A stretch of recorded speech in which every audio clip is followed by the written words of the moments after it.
환경 변화와 미래 일자리라는 주제를 주셨는데 목소리가 잘 안 들리는데 네. 요 전에 또 코로나 이후의 환경 뭐 이런 이야기를 주셨더라고요. 그리고 이 환경이라든지 미래에 대한 주제가 또 있었나요? 기존에? 기억 안 나시면 없는 거죠, 뭐. 그래서 제가 약간 좀 걱정이 돼서 조금 전에 이 전에 강의하셨던 김정은 교수님이 강의자를 조금 봤거든요. 근데 다행히도 좀 겹치지는 않아서 다행이고요.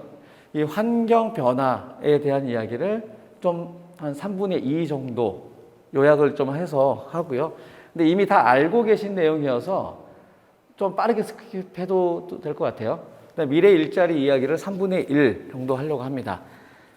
예, 그래서 제가 이제 수업 시간이나 종종 어디서 강의를 해야 될 때 고민스러운 부분이 우리가 살고 있는 세상, 우리의 환경을 요약할 수 있는 몇 가지 굉장히 많은 키워드들이 있어요, 요즘에. 신문을 보면은 뭐 미래가 정말 우리한테 다가와 있는 그런 느낌을 갖거든요. 그런데 여러 어떤 책이라든지 연구 결과를 봤을 때 우리가 살고 있는 세상을 한마디로 요약할 수 있는 가장 적절한 이제 내용이 토마스 프리드먼이라고 하는, 저도 이 사람 만나본 적은 없지만 그 퓰리처라는 상을 2번이나 받았대요. 또 받을 것 같아요. 근데 이거 이 책이나 뭐 이렇게 해서 뭐 이 사람이 이 세상을 규정하는 3가지 특징을 정의를 합니다. 여러분들도 더 이상 공부하지 마시고요. 이 환경에 대해서 더 이상 고민하지 마시고 3개 외우세요. 저도 외우고 다닙니다. 3개. 첫 번째 뜨겁다. 2번째 평평하다. 3번째 붐빈다. 북적거린다. 그런 뜻이죠. 이게 지금 어떤 세상에서 벌어지고 있는 일의 대부분을 설명할 수가 있습니다. 또 뜨거운 거는 대충 느낌이 오죠. 영어로는 이제 글로벌 워밍이라고 합니다. 체온이 올라가는 거죠. 사람이 체온이 올라가면 좋은 건 없으니까 그걸 어떻게든지 낮추자. 그래서 뭐 최근에 ESG 경영 뭐 이런 것들이 이제 여기서 등장하고요. 평평한 세상, 붐비는 세상. 요 3가지를 외워두시고요. 제 생각에는 더 이제 앞으로 10년, 20년 동안은 얘가 메인, 업데이트 할 게 별로 없을 겁니다. 간단하게 좀 설명을 드릴게요. 뜨거운 세상, 이건 뭐, 기후 온난화, 글로벌 워밍이라고 표현을 하죠. 그동안 이제 사람들이 지구를 막 사용하고 뭐 안 좋은 것들 뿜어내다 보니까 지구가 점점 따뜻해져서 결국은 우리 세대에서는 지구를 사용하는 데 있어서 큰 문제가 없지만 우리 다음 세대는 이제 지구에서 못 사는 거 아니냐. 그걸 이제 유식한 말로 지속 가능성이라고 표현을 합니다. 지속 가능성을 해치는 거 아니냐. 최근만 해도 제주도의 기후가 상당히 많이 바뀌고 있어요. 가을이 없고 오늘도 좀 22도예요. 11월이 다 됐는데 기온이 22도는 상당히 높은 것 같아요. 옷도 좀 뭘 입어야 될지 모르겠고 그런 상황이 이제 오고 있고요. 뭐 글로벌 워밍이 되고 있다. 이 상황에 대해서 여러분이 딱 제가 상식적으로 하나 기억을 해주셨으면 좋겠는 게 뭐냐면은 파리 기후 협약입니다. 파리 기후 협약. 2015년을 숫자를 좀 기억해 두시고요. 2015년 제가 제주대학교에 부임한 해입니다. 2015년에 파리 기후 협약이 있었고 그 전에 있었던 기후와 관련된 논의는 일부 국가들이 했어요. 일부 국가들이 모여서 날씨가 너무 따뜻해지는 거 아닌가? 뭐 이런 고민을 했다면 전 세계 국가 이제 수뇌부가 모여서 지구가 너무 따뜻해지고 있으니 지금부터는 오염 물질, 오염가스, 이제 이거를 그 온실가스라는 이름을 쓰기 시작합니다. 이때부터 온실가스 배출을 줄이자. 협약을 맺은 게 파리 기후 협약이에요. 이걸 기억해 두시면 됩니다. 그래서 그때부터 온실가스를 줄이자라는 이제 협약을 맺고, 그리고 온실가스를 더 우리한테 주어진 것보다 더 배출하려면 돈을 내라. 그것을 탄소 배출권이라고 합니다. 그래서 그때부터 탄소 배출권을 팔기도 하고 사기도 합니다. 그래서 요즘에 환경 오염을 이제 덜 시키는 기업들은 탄소 배출권으로도 돈을 벌어요. 테슬라 모터스 같은 회사가 대표적입니다. 돈을 버는 것 중에 탄소 배출권이 들어있어요. 다른 회사들은 탄소를 배출하는데 우리는 안 하니까 사가라.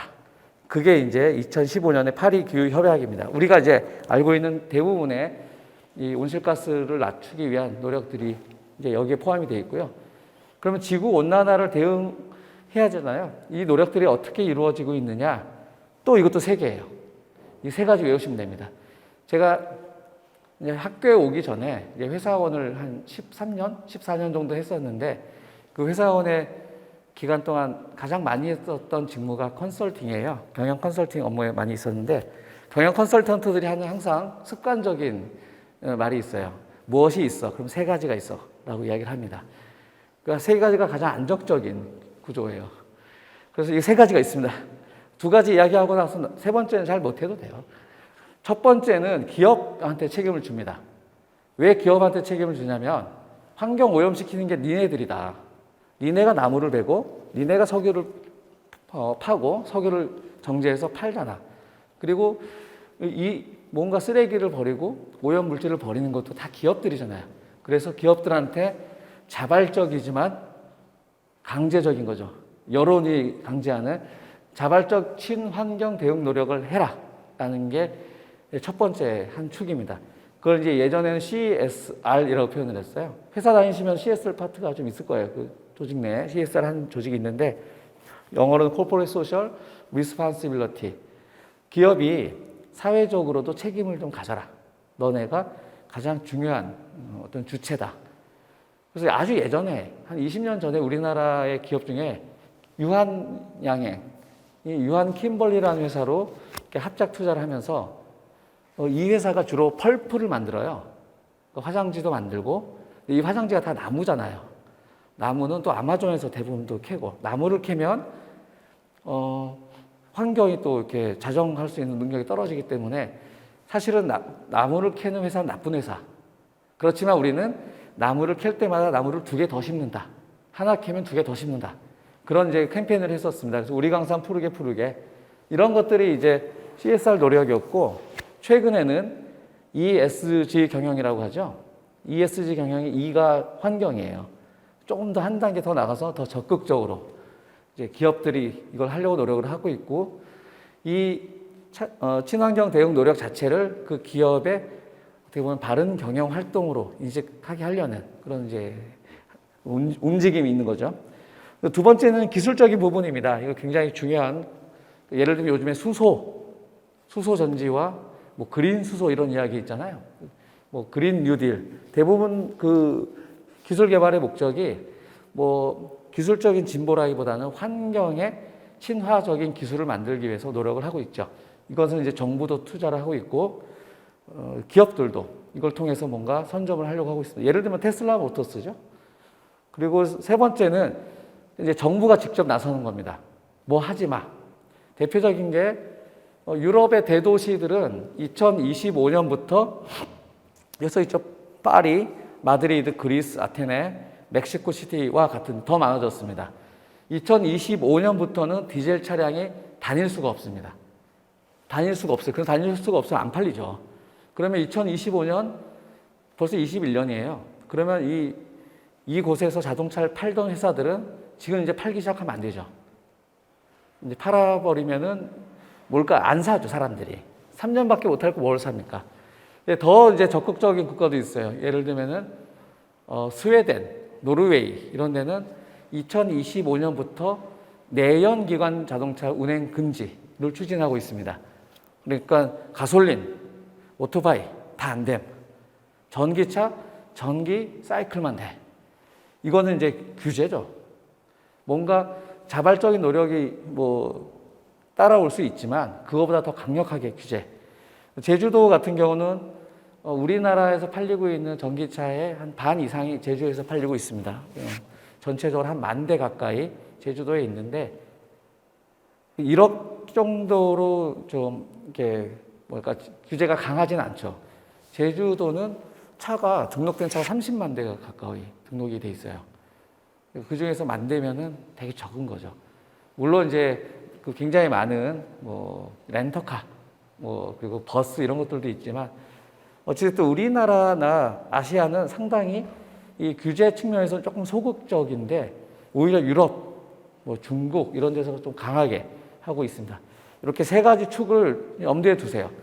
환경에 대해서 기업이 자발적으로 그리고 기술적인 진보를 계속 투자를 하거나 사업을 하는 것, 그리고 정부가 직접 나서서 규제를 하는 것, 이런 것들이 이제 크게 세 가지 방법이고, 잘 보시면 그럼 기업들이 환경에 대해서 어떻게 대처해 나가겠다, 뭐 이런 것들이 이제 눈에 들어오기 시작할 겁니다. 여기에 대해서 몇 가지만 좀 설명을 드릴게요. 일단 테슬라 모터스 이야기 드릴 수밖에 없어요. 테슬라 모터스는 일론 머스크라는 사람이 만든 몇 개의 회사 중에 하나죠.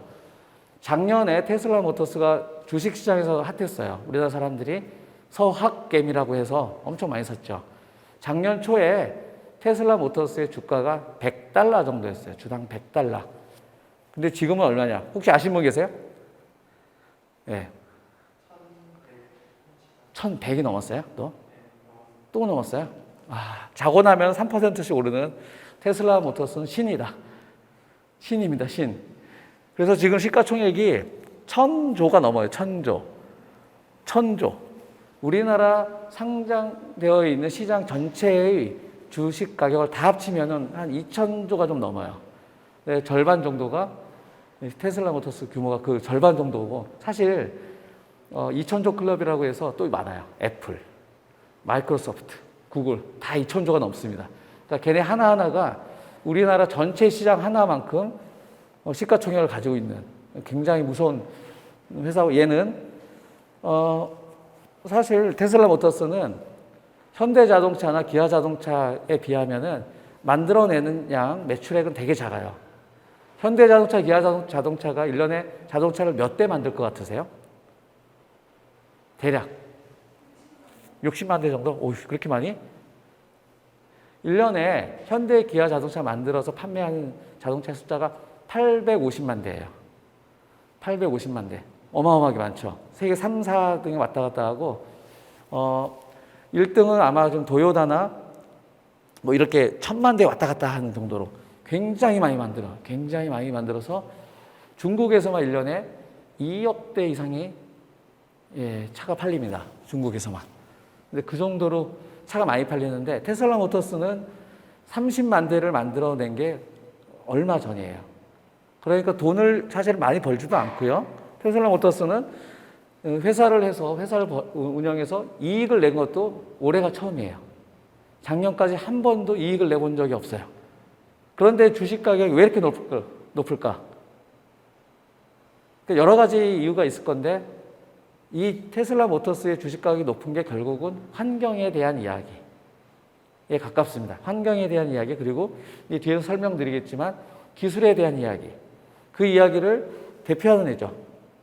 새로운 환경에서 새로운 자동차 문화. 그래서 테슬라 모터스를 이제 사는 사람들은 멋진 전기차를 사는 것도 있지만 미래형 운송 수단에 대한 기대를 한번 가져보는 겁니다. 그래서 테슬라 모터스도 자동차의 뭐 성능을 개선하는 것보다는 자율주행, AI, 자동차 간의 통신 시스템, 이런 거에 굉장히 영향을 결집을 하고 있어요. 뭐 알아두시면 좋고, 지금 $1100 넘었으면 더 사야 될까요? 테슬라 모터스? 이 질문이 어려운 질문이죠. 지금 천슬라라고 하거든요. 천슬라. $1000가 넘어서서. 그 2008년도에 모델 S, 모델 3이 처음 나왔을 때 차 가격이 한 7만 불 정도였거든요. 7만 불. 이제 거기에 보조금이 들어가면은 이제 뭐 한 4, 5만 불에 사긴 하는데 7만 불이었어요. 근데 7만 불을 차를 사고 어떤 사람은 7만 불어치 테슬라 모터스의 주식을 샀어. 그 사람이 있었어요, 실제로. 그래서 지금 2020년 다 됐잖아요. 10년 뒤에 이 차의 가격을 봤더니, 잔존가치를 봤더니 한 3분의 1? 한 3만 불로 이제 떨어져 있었어요. 그 정도 떨어지죠. 근데 굉장히 안 떨어진 편이에요. 근데 이 주가는 어떻게 됐냐? 주가는 10,000배가 돼 있어. 그때 당시보다 주가가 10,000배가 돼 있어. 참 무서운 이제 회사입니다. 앞으로 어떻게 될 거냐? 그렇게 커왔던 게 있기 때문에 지금도 커갈 수 있습니다. 이제 정리를 해보면 테슬라가 뜬 이유가 결국은 환경에 대한 이야기에 우리가 그만큼 관심이 있다는 겁니다.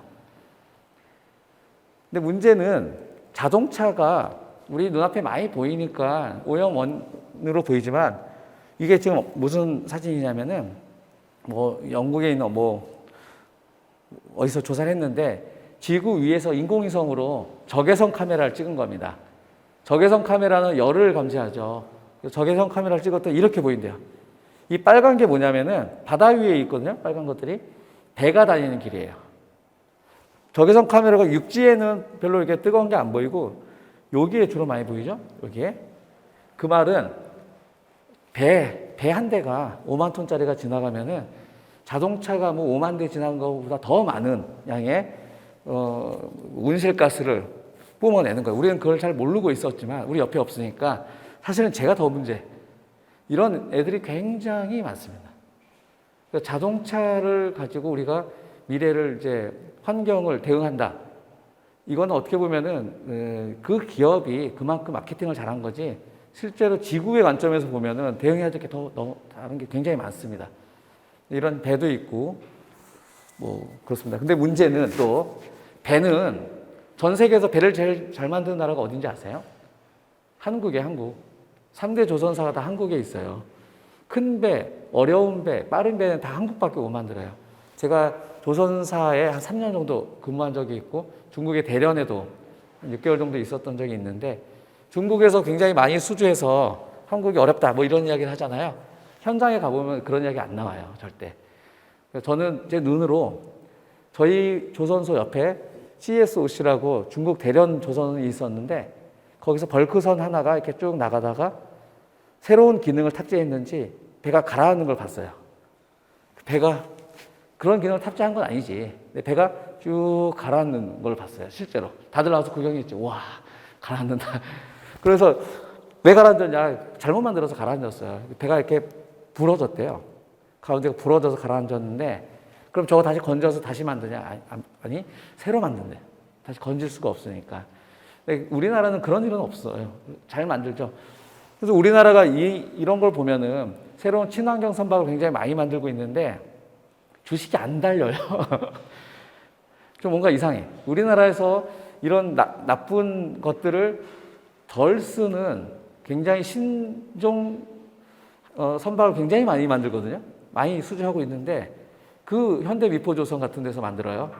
현대미포조선 주식이 10년 전에 3만 원이었는데 지금 7만 원이에요. 7만 원. 겨우 2배.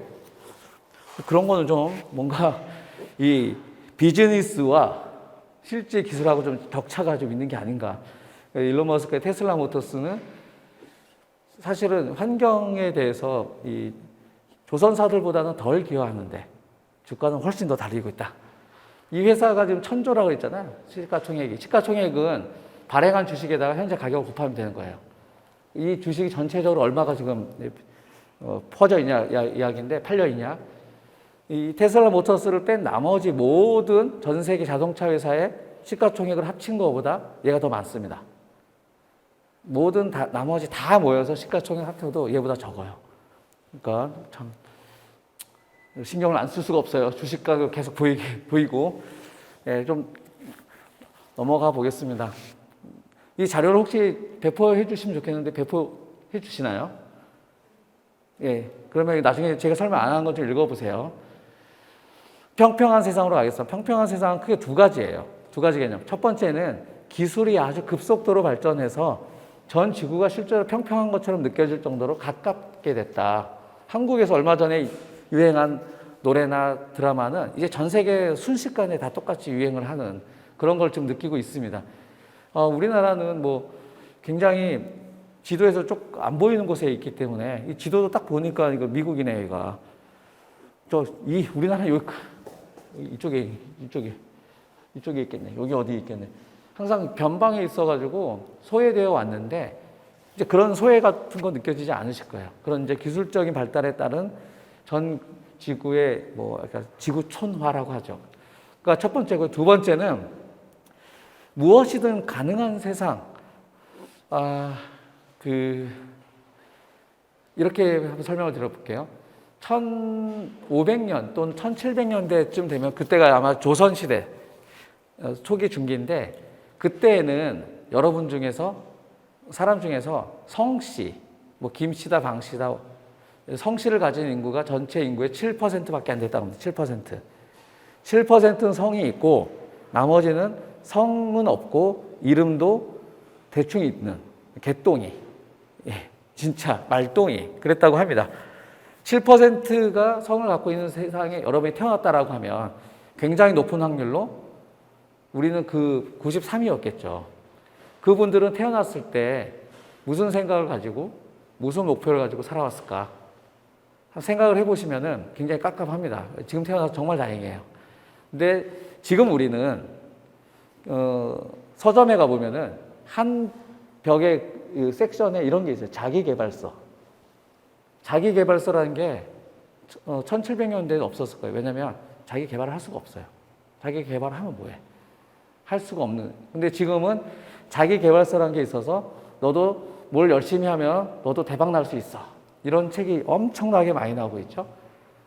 그게 이제 그만큼 신분적인 옛날의 전통적인 계급이 없어진 사상적인 평평함, 어떤 사회적인 평평함을 의미하고 있습니다. 근데 이 이야기는 사실은 좀 돌이켜보면은 좀 불편한 느낌도 있어요. 어떤 느낌이 있냐? 기회가 공정하잖아요. 그러면은 성공하지 못한 것은 누구 탓이냐? 나의 탓.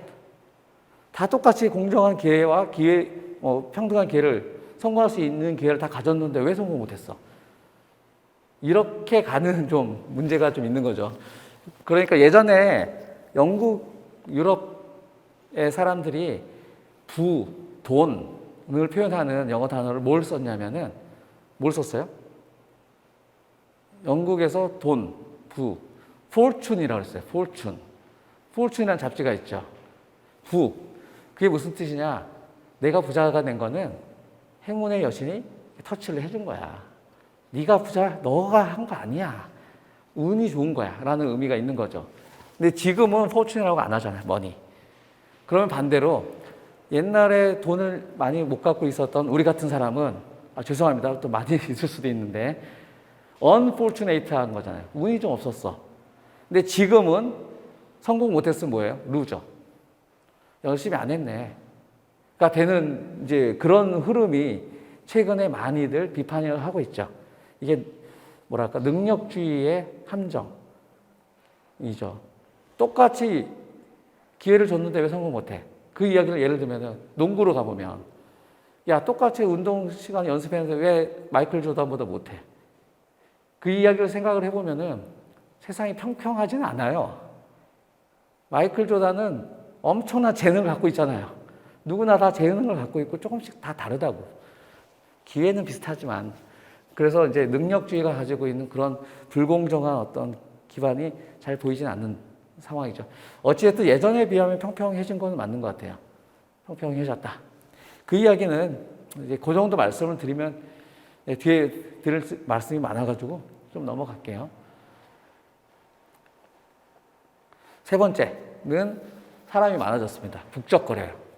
북적거리는 게 여러분은 피부에 안 나왔겠지만 제가 태어났을 때 제가 여러분하고 격차가 좀 많을 것 같아요. 저는 학력고사 마지막 세대예요. 예, 그 학력고사라는 거 들어본 적 없죠. 저는 학력고사를 봤었던 마지막 세대, 국민학교를 다녔죠. 제가 태어났을 때 전 세계 인구가 35억 명이었습니다. 35억 명. 35에서 40억 명 정도였겠네. 40억 명 정도였는데 지금은 얼마냐? 지금은 80억 명 다 됐습니다. 75에서 80억 사이예요. 그러니까 제 한 세대가 살아가는 동안 인구가 2배가 됐습니다. 그러면 그 다음에 여러분이 또 한 세대 살아가면 또 2배가 될 확률이 높아요. 사람이 많아지면 좋은 거 아닌가? 그럴 수는 있습니다만 일단 집값이 오르고 집값이 오르면 내게 오르면 좀 괜찮긴 하네요. 제가 좀 없어가지고 사람이 많아지는 게 뭐 무조건 나쁘다고 할 수는 없지만 인구가 어디서 많이 늘어나느냐? 우리나라 안 늘어나죠? 일본 안 늘어나지? 미국 안 늘어나지? 인도, 중국도 안 늘어나요? 아프리카, 남미 여기서 인구가 많이 늘어나고 있습니다. 그러니까 아무래도 잘 사는 곳에서 인구가 많이 늘어나면 그건 굉장히 좋은 경제적인 힘이 커지니까 세금도 많이 낼 수 있고 그런데 좀 안 좋은 곳에서 많이 좀 형편이 어려운 곳에서 애가 많이 나오고 있어서 문제긴 문제입니다. 앞으로는 이런 이제 중남미나 아프리카에서의 내부의 어떤 그런 인구가 많아서 생기는 갈등이 커질 확률이 높아요.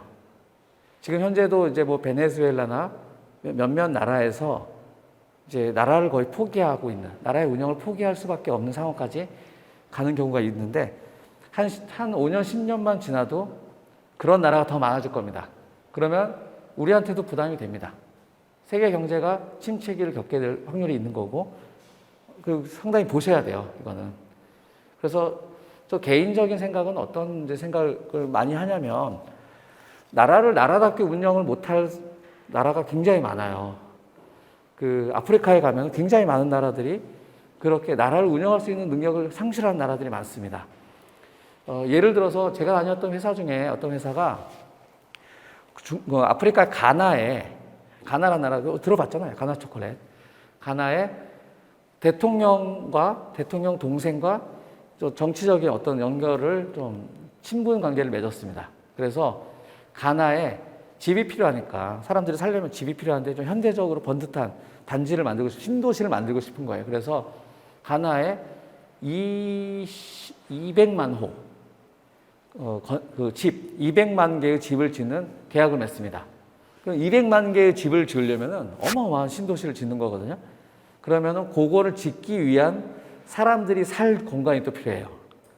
그래서 그 사람들의 인부들이 살 수 있는 그 신도시, 또 다른 신도시가 필요하거든요. 그게 또 한 10,000호 정도를 짓는 작업을 했고요. 다 지었고, 그 다음에 이제 200만 호 들어갔는데 쿠데타가 났어요.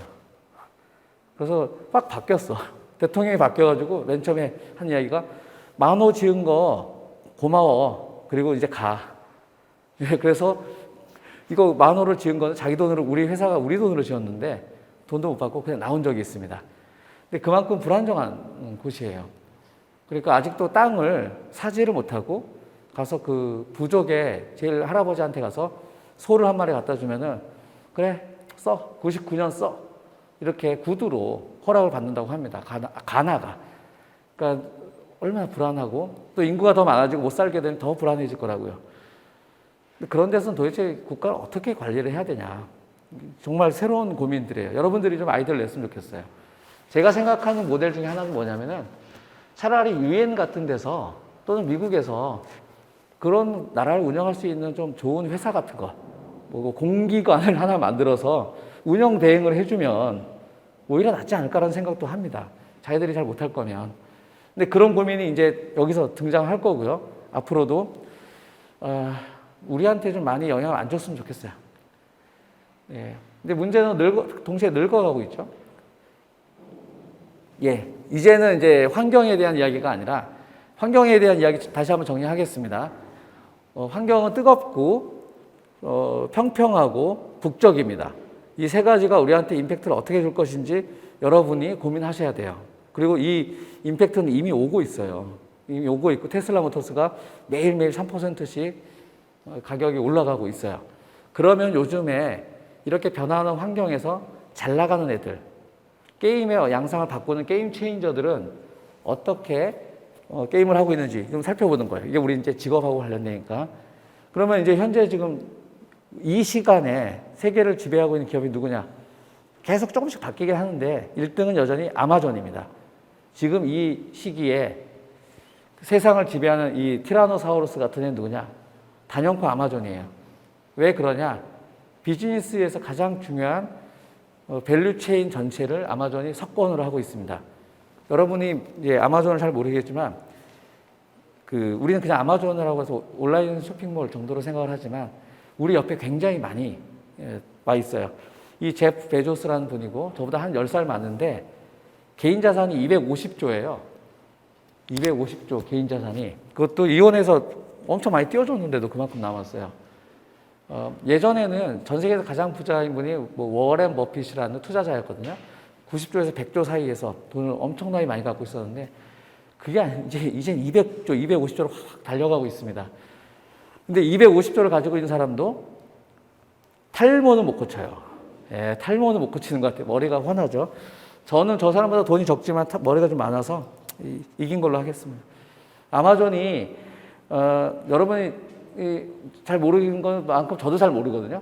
최근에 나사에서 달에다가 사람을 다시 보내겠다 프로젝트를 띄웠어요. 근데 나사가 직접 안 하고 기업이 해라. 돈 대줄게. 그래서 세 개의 기업이 컨소시엄 맺어 들어왔는데 그중에 하나가 아마존이에요.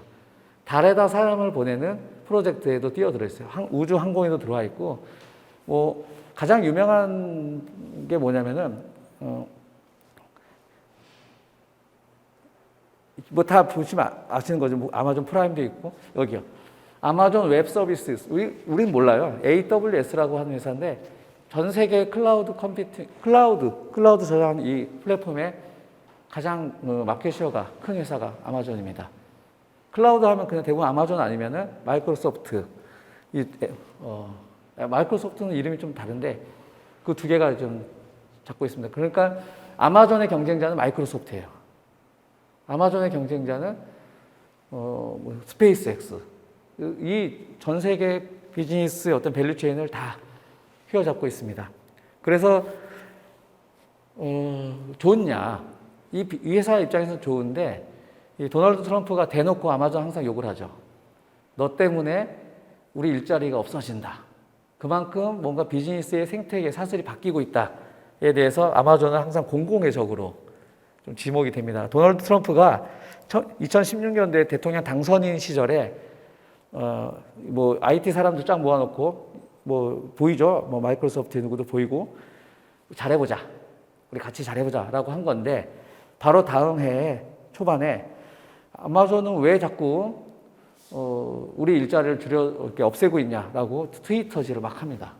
근데 그 배경 중에 하나는 아마존이 워싱턴에 있는 유력한 신문사를 인수해서 그래요. 근데 그 신문사가 항상 이 트럼프한테 욕을 하죠.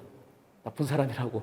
뭐 그런 것도 있는 것 같아요. 근데 어쨌든 아마존이 비즈니스를 어떻게 하고 있는지를 여러분이 보시면은 미래가 대충 보여줄 수 있습니다. 그래서 글로벌 브랜드 넘버원도 예전에는 1990년대까지만 해도 지구를 대표하는 브랜드가 뭐였냐면은 코카콜라였어요. 코카콜라, 2등 나이키 이런 식이었는데 걔네들은 안 보이고요. 1등이 아마존이고요. 2등이 구글, 3등이 애플 여기까지 다 알겠죠. 마이크로소프트, 그 다음에 삼성이 이제 항상 5등 아니면 4등 안에 들어와요. 그 다음에 3개는 또 중국계에 들어와 있습니다. 10등 안에 3개가 중국이에요. ICBC, 중국에 있는 은행입니다. 공상은행. 중국 핑안, 이거는 하여튼 여러 개 하는 회사인데 보험회사이면서도 금융회사, 그리고 화웨이. 이렇게 화웨이 아시잖아요? 핸드폰 만드는. 뭔가 뭐 예전하고 뭐가 좀 많이 달라졌어요. 그래서 잠시 신경을 안 썼더니 모르는 회사들이 막 1등에 올라가 있고 중국 회사들이 막 들어와 있습니다. 그럼 이 얘네들이 도대체 어떤 애들이냐? 그 이야기를 좀 해보자는 거죠. 이 30등까지로 가보면은 빨갛게 표시한 게 다 중국 회사예요. 30등 안에. 전 세계에서 가장 큰 은행 세 개는 중국 은행입니다. 중국 건설은행, 공상은행, 그리고 그냥 중국은행. 그 밑에는 기껏해야 하나 정도가 들어와 있지. 차이나 컨스트럭션 뱅크가 건설은행이고 이건 공상은행. 여기 또 중국 농업은행도 있고요. 뱅크 오브 차이나. 네 번째. 중국에 있는 4대 은행이 전 세계 4대 은행이네요. 한번 우리가 좀 세상이 바뀌고 있는 거를 좀 더 자세히 볼 필요가 있어요. 그러면 이렇게 세상을 바꾸고 있는 애들의 특징 또 3가지. 항상 3가지 이야기 하시면 됩니다. 연결하고 생각하고 접근하다. 요거는 또 대충 다 아실 것 같아요. 최근에 어떤 모습이죠? 연결한다. 뭐 네트워크나 뭐 이런 거잖아요. 뭐 5G 뭐 이런 것들이 연결하는 것이고 생각하는 거는 가장 대표적인 애가 AI죠. AI. 우리 대신 생각해 준 애들이 등장하고 있다. 여러분이 유튜브를 보다 보면은 신기한 알고리즘에 의해서 뭔가를 보고 있지. 그거는 유튜브가 생각을 해주고 있는 거잖아요. 뭔가를. 여러분을 판단하고 있잖아요. 네가 뭔데 날 판단해. 근데 재밌네. 항상 이런 식이잖아요. 유튜브가 아니라 아마존이 항상 그런 소송건이 많이 걸린다고 합니다. 그러니까 아마존이 뭔가 검색을 하면 애들이 검색을 하면은 그 사람한테 맞춤형 상품의 제안을 많이 하거든요. 너 이거 사라. 그런데 미국에서 여고생 아마존 계정으로 자꾸 임신과 관련된 육아용품을 계속 홍보를 하더라. 그래서 걔네 아빠가 아마존을 경찰에 신고했어요. 왜 우리 딸한테 자꾸 육아용품을 보내냐. 근데 실제로 임신한 상태였던 거예요. 그러니까 그 학생이 계속 뭔가를 검색을 했는데 그게 임신과 관련된 뭐 영양제라든지 육아용품을 검색을 계속 한 거죠. 그러니까 얘는 임신했구나라고 판단해서 적절한 상품을 이제 계속 소개를 한 건데 그걸 가지고 이제 부모가 오해해서 이제 막 고소하고 신고하고 했던 거죠. 우리 생각보다 생각을 잘하는 것 같아요. 그 다음에 접근하다. 뭐 이것도 다 이제 알 건데 아는 걸 이제 정리하는 게 중요하죠. 연결하다, 생각하다, 접근하다. 뭐 좀 외워주세요. 연결하다, 생각하다, 접근하다. 연결하다 이 사람이죠. 뭐 2007년도 애플에 이거 맥월드 2007이라는 데서 등장했던 건데 유튜브에서 한 번쯤 본 적 있으실걸요? 보신 분? 예, 보셨구나. 맥월드 2007인데 1시간이 넘어요. 1시간이 넘는 동안 대본 없이 이 사람이 계속 왔다 갔다 하면서 계속 주저리 이야기를 합니다. 예전에 저한테도 있는 아이팟 혹시 아세요? 아이팟? 이렇게 조금 큰 것도 있고 작은 것도 있고 이렇게 음악 듣는 거. 그걸 이제 들고 나와서 뭐 이야기도 하다가 새로운 제품 소개니까 새로운 제품을 소개하겠어요. 그러면서 이제 등장하죠. 전화기고요. 전화기고 아이팟이고 컴퓨터입니다. 맥북도 있고 했잖아요. 전화기고 아이팟이고 컴퓨터입니다. 계속 이야기하다가 소개합니다. 아이폰입니다. 이렇게 소개를 해요. 이제 그 장면이죠. 그러고 나서 또 한 30분 동안 이제 뭐 유저도 이렇게 넘기는 거, 누르면 나오는 거 이런 걸 막 설명을 하는데 뭐 말을 잘하고 뭔가 이게 이 파워포인트가 잘 만들어져 있고 파워포인트 아니죠? 키노트였는데 그런 것보다는 이 제품이 굉장히 신선하게 그때 와닿았습니다. 그 다음에 이제 지구의 풍경이 바뀌었죠. 지구의 풍경이 지금 어딜 가나 이러고 있잖아요. 여러분들도 잠시 쉬는 시간에 제일 먼저 이걸 꺼내겠지. 저도 꺼냅니다. 지금도 카톡 왔는지 궁금하잖아요, 지금. 해외여행 갈 때 제일 먼저 챙기는 거? 돼지코. 거기 돼지코 뭐지? 충전기가 있어야 되죠, 충전기. 충전기 없으면 불안해. 해외여행 갔는데 배터리가 좀 줄어들고 있으면 굉장히 초조해지는 상황. 예, 이 상황이 된 거죠. 그 전에는 저도 이때 이제 회사를 다녔지만 무엇인가 항상 실시간으로 연결이 되거나 이게 나한테 정보가 오지 않는다는 게 불안하지 않았어요. 내 주의력이 그런 실시간 정보에 대해서 이렇게 궁금해하지 않았어. 그런데 전 세상이 연결되다 보니까 실시간 정보에 대해서 불안해지고 있습니다. 조금이라도 안 보면 뭐 놓친 것 같은 느낌. 이게 좋은 건지 나쁜 건지 모르겠지만 어찌됐든 이렇게 가고 있고요. 이 속도는 점점 빨라질 겁니다. 이제 5G가 본격화되기 시작하면은 정말 대용량 그 데이터가 됩니다. 예를 들면은 운전자가 운전하면서 지금 스마트폰을 못하기 때문에 답답하죠? 제가 장담컨대 10년 내에 얘를 어떻게든 해소할 수 있는 방법이 등장합니다. 운전하는 사람들이 보면 안 되잖아요. 근데 볼 수 있는 방법을 만들어낼 거야. 왜냐하면 초조하잖아. 지금 초조하면 참고 있지. 아니면 안 참죠. 그 신호등에 걸렸는데 차가 안 가고 있으면 대부분 다 이러고 있잖아요. 뭔가를 보고 있잖아. 이 부분이 결국은 새로운 미래의 한 그림일 것 같고요. 결국 등장하는 말이 뭐 사물 인터넷이죠. 사물 인터넷. 모든 것을 연결시켜요. 그럼 모든 것을 연결시켰을 때 가장 이제 우려가 되는 것은 결국은 이런 거죠. 해킹, 정보의 취약성. 이 사물 인터넷이나 이 연결된 것이 단순 기술, 핸드폰뿐만 아니라 금융에서도 마찬가지예요. 이제 사람들 돈 별로 안 갖고 다니잖아요. 여러분 주머니에 지금 동전 있는 사람 있어요? 저는 없거든요. 동전 안 갖고 다닌 지 오래됐어요. 그런데 요즘에 캐시도 안 갖고 다니잖아요. 저도 지갑에 캐시가 없거든요, 지금. 그래서 얼마 전에 KT가 망이 다운됐을 때, 지난주 화요일이나? 예, 화요일인가 그때 점심시간이었잖아요. 저도 그 제주대학 병원 뒤에 있는 식당에서 점심을 먹고 있었는데 돈을 못 내고 먹튀했어요. 굉장히 많은 사람들이 돈을 못 냈다니까? 인터넷이 안 되니까. 그런 시대가 되는 거죠. 시스템의 안정성에 경제 구조가 굉장히 크게 영향을 받을 수 있는 그런 이제 숙제들이 계속 생기고 있습니다. 뭐 어찌됐든 세상이 좀 더 편해지는 거는 맞아요. 우리는 안 쓰고 있지만 아마존 미국에서는 이 대시나 완드라는 걸 많이 쓰고 있습니다.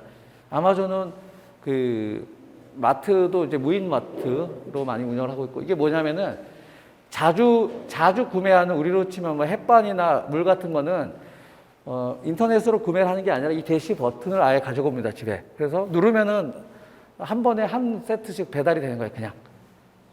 그러니까 화장지를 이렇게 쌓아놓는 곳이 있죠, 집에. 화장지 다 떨어지면 사오는 게 아니라 대시 버튼을 누르면은 배송, 자동 배송. 다 이제 자동 결제, 자동 배송이 되는 거죠. 그러니까 이제 아마존은 그 배송조차도 좀 더 무인화를 하고 싶어서 난리. 그래서 뭐 드론 이야기도 나오고 하는데, 드론보다는 또 다른 이제 방식일 것 같아요. 드론은 좀 불안정하고.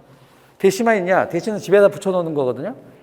완드라는 것도 있어요, 완드. 완드는 이게 막대기란 뜻이에요. 마법봉. 이게 뭐냐면은 누군가가 뭘 샀어. 예를 들면 이걸 지갑을 샀다고 쳐. 물을 샀다고 쳐. 괜찮네. 이거 어떻게 사지? 나도 사고 싶은데. 라고 할 때 얘를 넣어서 찍으면 집으로 배송. 그 옷 괜찮네. 찍으면 배송. 그러니까 뭐 어디 들어가서 찾고 할 필요가 없이 이런 바코드 같은 것만 있으면 얘가 들고 가서 그냥 찍고 배송하는 거예요. 이걸로.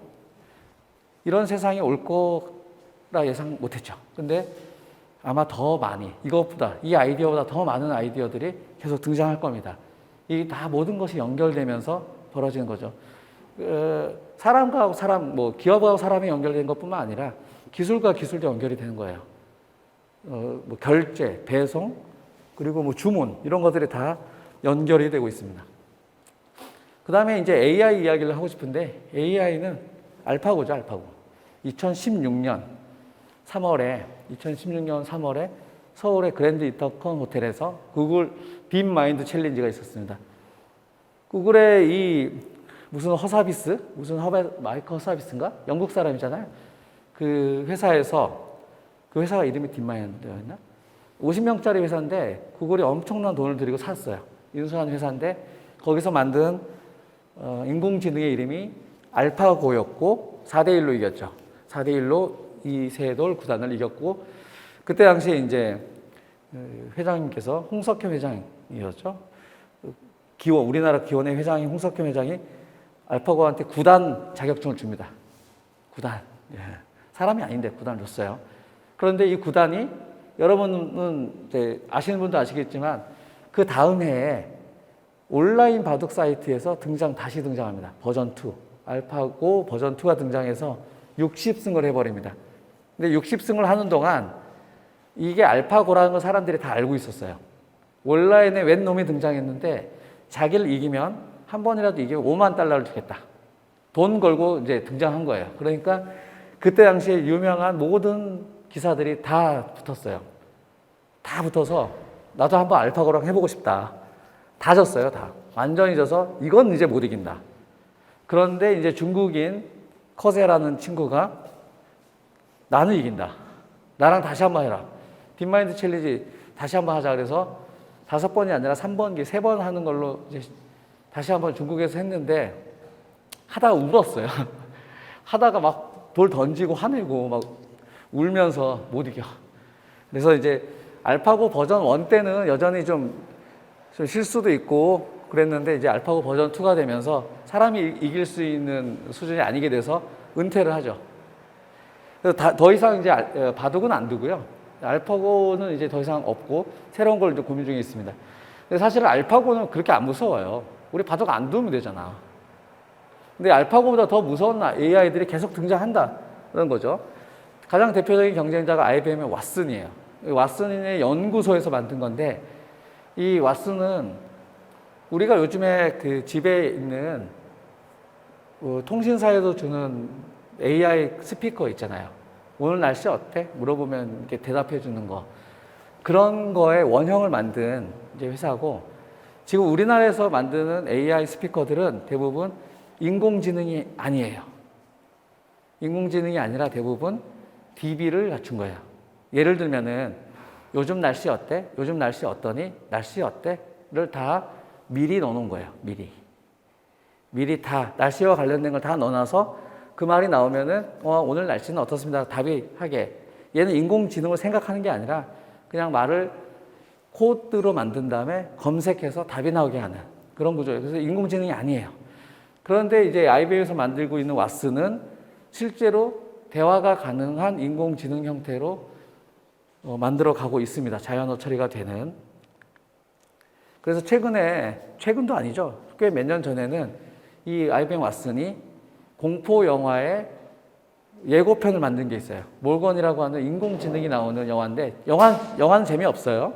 안 보셔도 되는데, 이 몰건이라는 영화의 예고편을, 영화를 이제 그냥 뭐 예고편 만들기는 어려우니까 한 100편 정도의 영화와 예고편을 보여줬어요.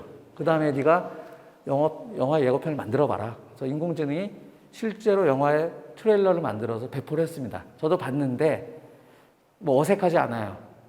실제로 사람이 만든 것 같아요. 인공지능이 바둑을 둔다는 안 무서운데 뭔가를 창조한다는 건 좀 무서운 것 같아요. 그렇게 되면은 과연 이제 사람들이 할 일이 줄어들지 않겠느냐. 오늘의 주제일 수도 있는데요. 시간을 좀 봐가면서 하겠습니다. 시간을 좀 많이 썼네. 우리가 4시까지 하면 됐죠.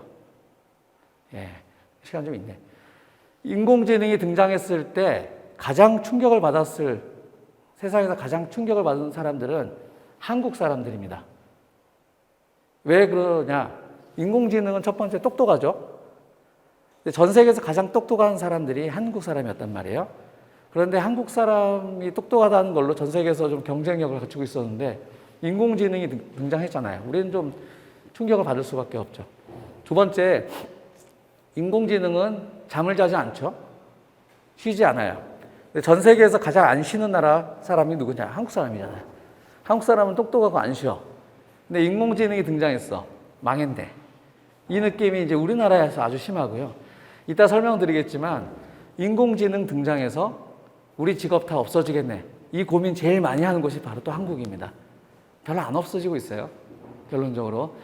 한국 사람들이 좀 많이 걱정을 합니다. 그런데 그런 걱정이 지금만 있냐? 그것도 아니에요. 전 세계에서 가장 일찍 발견된 또는 이제 만들어진 인공지능은 문자입니다. 문자가 인공지능이에요. 우리 원시인 생각해 보시면 돼요. 원시인일 때 우리가 무엇인가 살아가기 위해서 방법을 깨우쳤다고 쳐보자고요. 동물을 잡는 법, 불을 내는 방법. 근데 이것을 전달해 줄 방법이 별로 없죠. 말로. 우가우가 하면서 몇 개 가르쳐 줘야겠죠. 그런데 이거를 직접 가르쳐 주지 않으면은 다른 사람한테 가르쳐 줄 방법이 없어요. 뭔가 쓸 수가 없고 저장할 수가 없으니까. 내 기억, 내 생각을 저장할 수 있는 방법이 없었습니다. 그런데 이제 문자가 만들어지면서 내 생각, 내 기억, 뭐 어떤 나의 어떤 노하우들이 저장이 되기 시작하죠. 최초의 외장 하드가 만들어지죠. 그게 문자입니다. 그래서 이 문자에 관련된 재미있는 이야기가 좀 있는데, 플라톤의 파이드로스라는 책에 보면, 저도 직접 본 건 아닌데, 최초의 문자는 이집트에서 나왔다. 이렇게 쐐기 모양으로 되어 있는 뭐 그런 것도 있잖아요. 이렇게 그림도 좀 들어있고. 그것을 이제 그때 당시에 전해온 이야기로는 신이 줬다라고 표현을 합니다. 신이, 어떤 신이 와서, 토트신? 파라오 타모스인가 그럴 거예요. 타모스한테, 야, 내가 너한테 선물을 하나 줄게. 이건 엄청난 선물이야. 인공지능이야. 문자. 그랬더니 이제 타모스가 뭐라고 하냐. 배움이라는 것은 내가 스스로 듣고, 내가 스스로 경험하고, 그래서 나한테 이렇게 되뇌이는 것인데, 남이 쓴 거, 남이 적어 놓은 거를, 내가 읽어서 배우는 것은 제대로 된 배우는 게 아니라, 결국은 무지와 망각으로 사람들을 끌고 갈 것이다. 뭐 이렇게 이야기를 하고 안 받아. 그랬다는 거예요. 뭐 안 받았지는 않았겠지만. 근데 그 다음에 이제 계속 인공지능들이 등장합니다. 그 다음 단계 인공지능은 이런 거죠. 상용 인쇄활자. 인쇄활자가 등장하기 전에는 어땠냐? 손으로 썼죠. 손으로 쓰는 가장 많이 쓴 책이 뭐냐? 성경입니다. 성경은 어떻게 만들어졌냐? 수도사들이 앉아서 손으로 다 쓰는 거예요. 손으로. 인쇄가 안 되니까. 그렇게 해서 사람들한테 배포하고, 손으로 쓰고 배포하고. 틀리기도 하고 막 그러겠죠. 근데 그렇게 이제 필사하는 성경들을 우리 이제 그때 당시에 주로 이제 책들이었다고 하면 근데 인쇄 월자가 났어. 그러면 드디어 이제 좀 살겠다. 이제 안 써도 되겠다. 나는 이제 좀 놀 수 있네가 아니라 오히려 반대였대요. 성경이라는 것을 수도사들이 쓰면서 그 지혜를 익히고 그것을 나의 것으로 하는 건데 인쇄한다고? 그러면 이제 아무도 그 지혜가 없겠네. 뭐 그렇게 반대를 했다고 합니다. 근데 지금 어떻게 생각하세요? 타무스의 반대, 활자술에 대한 반대가 과연 인류의 지혜를 퇴보시켰는가? 그 우려했던 바와 같이 인류가 과연 더 바보가 됐는가? 네, 이건 뭐 잘 모르겠습니다, 솔직히. 이건 이제 인류의 역사에 대안은 없기 때문에 저는 아닌 것 같은데. 예, 손으로 지금도 쓰고 있으면은 힘들지 않을까? 또 몇 가지 사례가 있죠. 제가 동양은 잘 모르는데 유럽은 유럽의 고대, 아주 고대 그리스 때는 이제 BC 5세기 정도예요. 근데 그 전에 뭐 4,000년 전에는 이집트가 있었죠. 이집트는 더 고대, 초고대. 그때 당시에 이미 피라미드를 만들었죠. 지금 연동에 있는 노영동에 있는 드림타워보다 더 높은 높이 150m, 옆으로 200m, 뭐 3,000톤, 3,000만 톤 이상의 하나당 이런 이제 피라미드를 5,000년 전에 만들었거든요. 근데 이제 BC 5세기에 그리스, 그러고 나서 이제 유럽은 드디어 로마의 시대죠. 로마가 대충 한 1000년까지, AD 1000년까지 지배를 합니다. 로마의 특징이 뭐였냐? 종교였죠, 종교. 카톨릭이라는 종교가 국가를 지배하는 가장 중심이었고, 그러다 보니까 예술도 바로크라고 하는 되게 재미없는 예술들, 신을 그려야 되고 신을 묘사해야 되고 엄격해야 되는, 그 다음에 이제 뭐가 등장했냐면 르네상스가 등장했죠. 르네상스. 이게 로마가 망해가고 막 분열되면서 새로운 문화, 헬레니즘이라고 하는 고대 그리스 문화들이 다시 살아나고 이제 르네상스가 옵니다. 그래서 르네상스 시대 예술이 어떻게 되냐? 밝아지죠. 화려해지고 미술은 좀 더 있는 그대로 그리기 위해 노력을 합니다. 예전에 바로크는 뭔가 하여튼 신을 그리려고 노력했다면 이제는 자연을 그리고 사람을 그리고 정말 잘 묘사하는 데 초점을 맞추게 되는데, 그때 이제 충격이 왔죠. 사진기가 등장합니다. 사진기. 1800년대, 1700년도 말에 사진기가 등장해서 미술은 끝났다.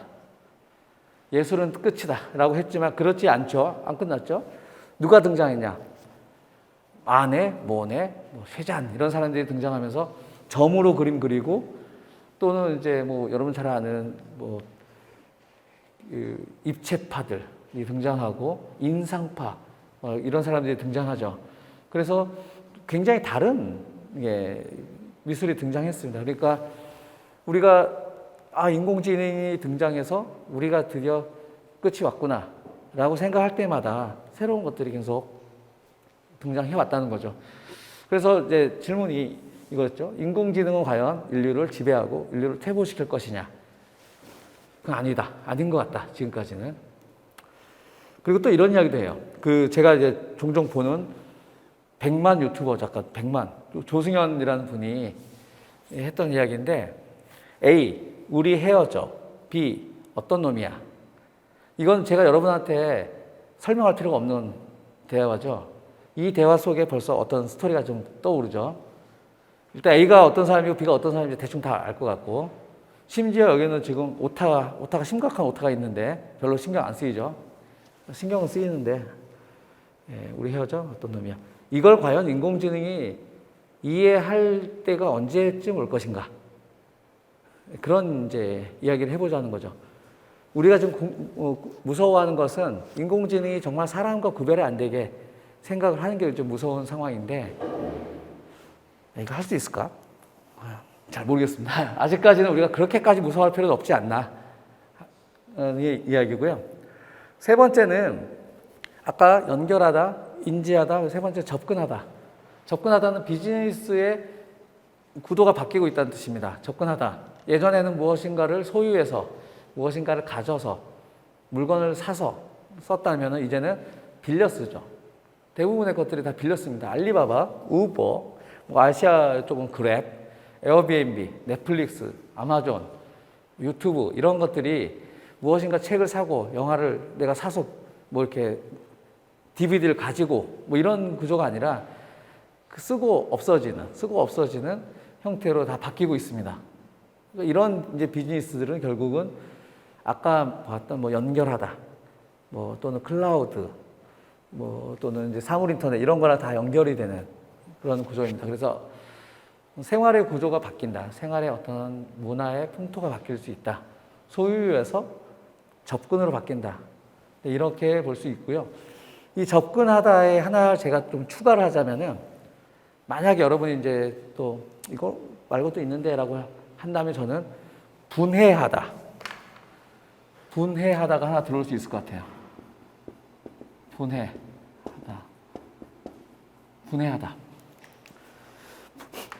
분해를 한 대표적인 기업이 우리나라 기업이에요. 뭐냐? 배달의 민족이죠. 배달의 민족. 배달의 민족은 어떤 회사가 인수했는데 인수 가격이 4조 원인가? 뭐 그랬죠? 얼마인지 잘 기억이 안 나지만 그때 당시에 비슷한 회사 물류업에서 회사 하나가 동시에 인수가 됐는데 아시아나항공이 그때 당시에 대한항공한테 인수가 됐어요. 아시아나항공은 비행기도 굉장히 많고 뭐 하여튼 물류 시스템도 되게 많이 갖고 있습니다. 하드웨어도. 그런데 오토바이 하나도 안 갖고 있는 배달의 민족이 아시아나항공보다 3배 비싸게 팔렸어요. 배달의 민족에는 오토바이 하나도 없습니다. 직접 소유한. 배달의 민족은 그야말로 플랫폼만 있을 뿐이에요. 그런데도 비행기를 수백 대를 갖고 있는 아시아나항공이 3배. 배달의 민족은 뭘 분해했냐면은 음식을 먹는 서비스를 분해했어요. 옛날에는 배달이 됐던 음식은 중국집밖에 없었잖아요. 중국집에서 음식을 배달하는 것이 서비스에 들어있었어요. 그리고 또 있었죠. 피자도 배달이 서비스에 들어있었죠. 나머지 음식점들은 하고 싶어도 하기가 힘들었던 구조에서 잘라낸 거예요. 서비스를. 두 개를 잘라서 분해를 해서 그 사이에 있는 배달이라는 애를 가지고 비즈니스를 만들었죠. 이것을 분해하다라고 표현을 할 수 있습니다. 뭔가 이렇게 결합이 되어 있던 거를 뗀 거죠. 떼냈어요. 그런 회사가 또 있죠. 많아요. 굉장히 많아요. 예를 들면 다나와 아세요? 다나와? 상장해서 굉장히 주가가 많이 오르고 있는 회사인데 뭐냐면 인터넷으로 최저가 검색하는 것. 가전제품에. 예전에 가전제품을 아주 전통적으로 팔았던 방법은 삼성전자의 가게에 가서 이제 보고 사는 거잖아요. 근데 그게 이제 인터넷 쇼핑몰이라는 것으로 바뀌긴 했지만 사람들이 인터넷 쇼핑몰 하나를 보고 물건을 사지 않아요.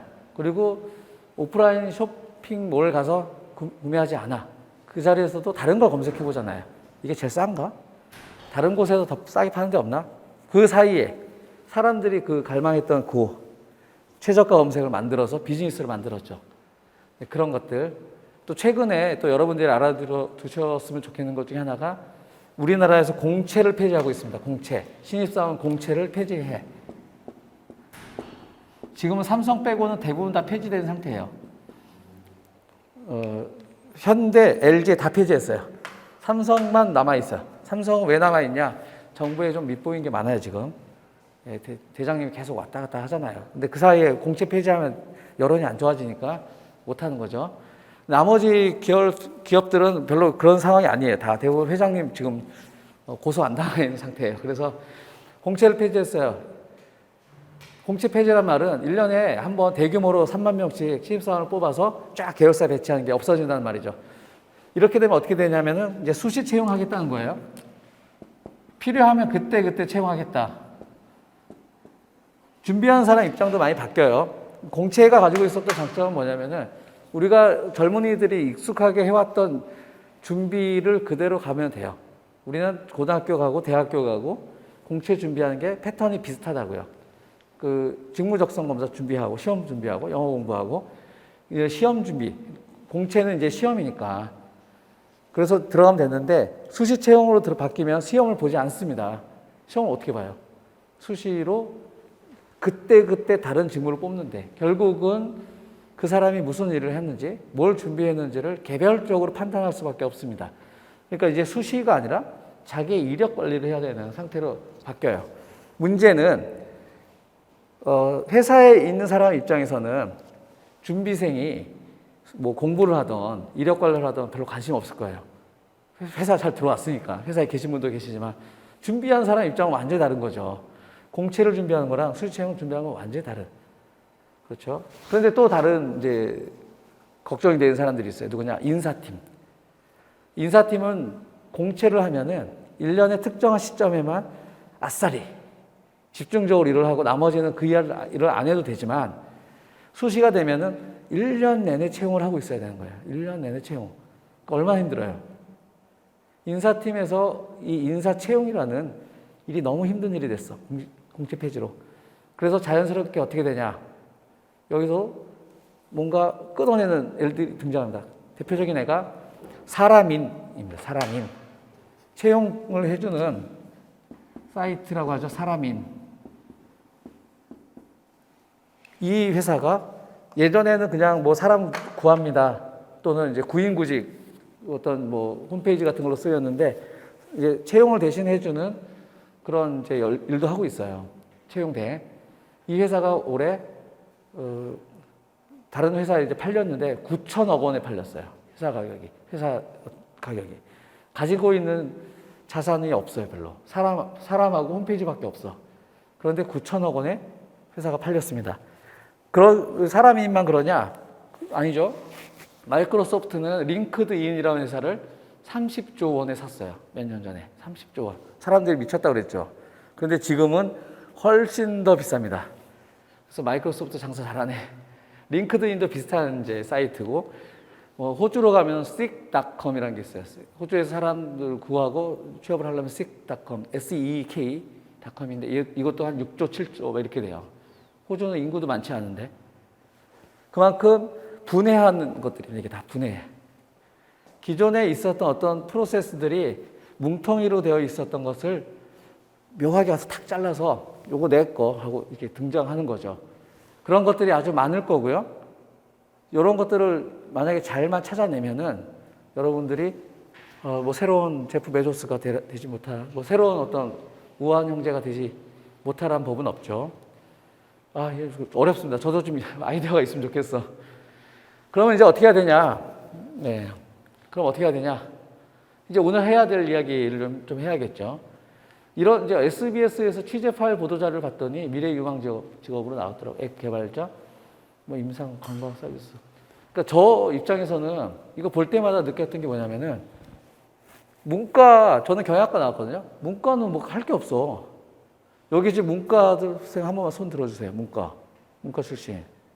하나, 둘, 셋, 넷, 다섯. 네. 한 분 빼고 다 문과네. 우리 게 재무관리사? 아, 이건 아닌 것 같은데. 이제 대부분 다 이과야.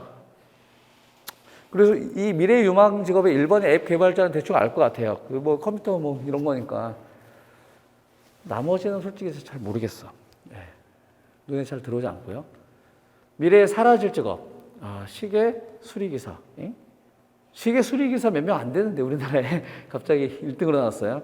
조립식 주택 건설업자 섬유기기사. 뭘 가지고 조사를 했는지 잘 모르겠지만 제가 이걸 보면서 항상 느끼는 것 중에 하나가 신경 쓰지 말라. 첫 번째. 이게 왜 그러냐면은 시계 이야기를 해볼게요. 시계.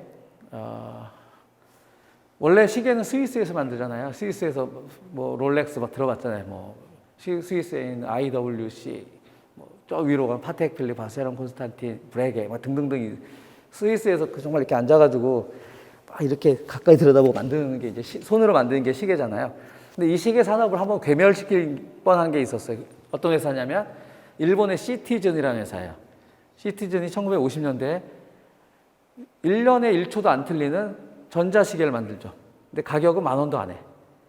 스위스에서는 한 사람이 이렇게 다 이렇게 눈으로 이렇게 자기의 어떤 피땀 눈물로 만드니까 비싸잖아요, 시계가. 그런데 스위스는 뭐 그걸로 이제 국가의 산업이 됐었지만 일본 시티즌에서 시계를 만드는 바람에, 전자시계를 만드는 바람에 완전히 괴멸할 뻔하죠. 그 다음에 이제 뭐 카시오 막 등장합니다. 그래서 한 번 때리고 끝나는 게 아니라 계속 때려. 근데 지금 스위스 시계 망했나요? 안 망했죠. 오히려 시티즌, 카시오, 세이코가 망했어요. 거의 망해가고 있습니다. 그러니까 시계가 그때 50년대에 만약에 어떤 사람들이 시계 산업이 어떻게 될 거야? 라고 생각을 해보면 그러면 이제 스위스는 끝났지 라고 판단했을 건데 그게 아니라는 거죠. 그런데 이제 스위스 산업이 다시 한번 부활한 다음에 또 한 번 두드려 맞습니다.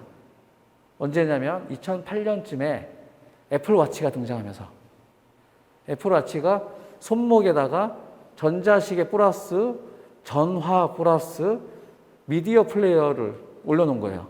그러니까 전자시계가 아니라 핸드폰을 올려놓은 거지. 드디어 시계는 끝났다. 드디어 시계는 끝났다고 했는데 끝났나요? 절대 안 끝나고 있습니다. 오히려 더 잘 나가고 있어. 지금 더 잘 나가. 왜 그러냐? 그때 당시에 어떤 이야기가 있었냐면 여러분 아시는 이제 브랜드인지 모르겠는데 위블로라는 브랜드가 있어요. 위블로. 휴블롯이라고. 휴블롯, 위블로. 그 검은 태양인가?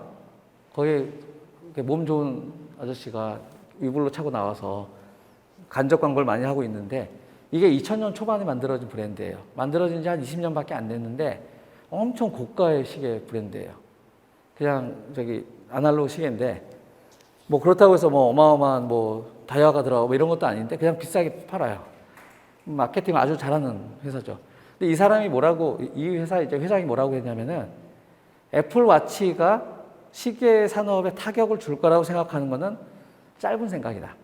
오히려 그 1950년부터 2000년 사이에 사람들은 스위스 시계가 끝나고 시티즌이나 세이코, 카시오가 등장하면서 오히려 사람들이 시계를 안 차기 시작했어요. 그러니까 가끔 군대 갈 때나 뭐 차고 들어가지 평상시에 시계 안 차고 다녔던 거죠, 이제. 그런데 애플워치를 사람들이 차고 다니기 시작하면서 야, 이거 차고 다니는 게 익숙해지고 시계 차보니까 괜찮네. 라는 오히려 사람들이 시계에 익숙해지게 만든 게 바로 애플워치다. 그래서 애플워치를 처음 찬 사람들이 항상 애플워치 그것만 차고 다니냐 아니라는 거죠. 그때부터는 줄도 좀 바꾸고 다른 시계도 좀 차보고 애플워치 자체도 계속 바꾸고 갤럭시도 차보고 이러면서 여기다 뭔가를 채우는 데 익숙해지고 있다. 그래서 스위스 시계는 다시 좋아질 거다. 그래서 이 사람은 위블로를 만들었어. 그래서 엄청나게 홍보를 하고 돈을 아주 많이 벌고 있습니다.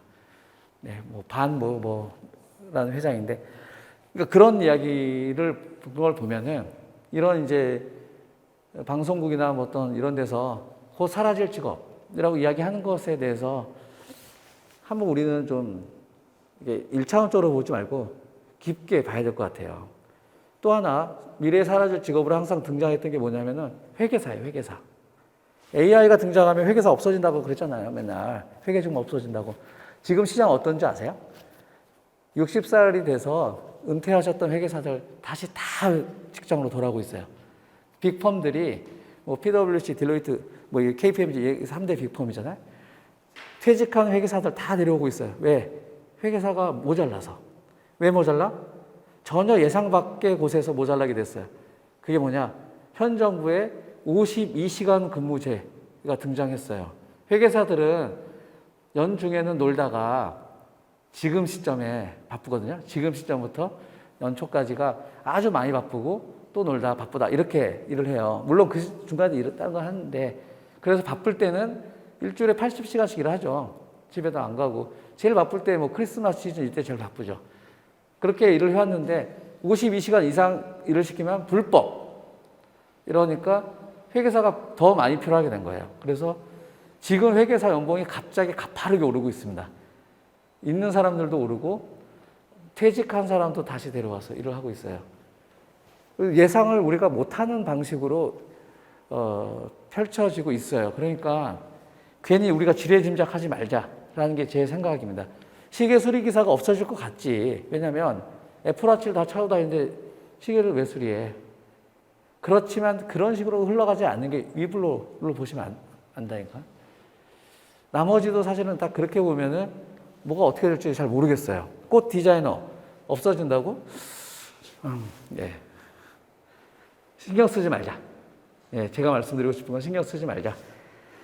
그래서 이런 이야기를 하고 싶네요. 지금 눈앞에 보이는 게 뭐냐?